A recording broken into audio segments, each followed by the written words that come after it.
Guys नमस्ते सबैजनालाई। के छ, सन्चै आरामै हुनुहुन्छ? हामी पनि एकदम बिन्दास छौँ है। हामीलाई त किन लगभग भयो कि 1-2 हप्ता यसले त पनौती लगाए जस्तै हो त यार।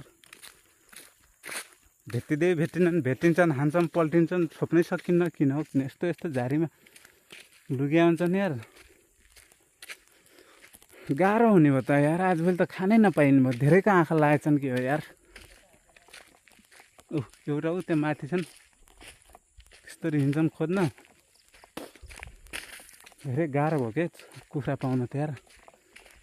भेटिन्छन्, नभेटिने होइन, हान्छन् तर ठाउँै मर्दैनन्। यस्तो चिन्ता लाग्छ नि कहिलेकाहीँ त। धेरै मान्छेको नजर लागिसक्यो हो हाम्रो कम्पनीभित्र। एकदम गाह्रो हो क्या यार। आजभोलि त लगभग भयो कि 2 हप्ता 3 हप्ता भनेको कुखुराको मासु खान नपाइने भयो यार। यस्तो हिँड्छौँ, ड्युटी सक्यो कि हिँडिहाल्ने हो फेरि जङ्गलतिर। तर भेट्नै गाह्रो हुन्छ। यस्तो छ नि फेरि हाम्रो ठाउँ त यस्तो छ है। मारिम भने चाहिँ यसो फोटो हालिहाल्छु है म।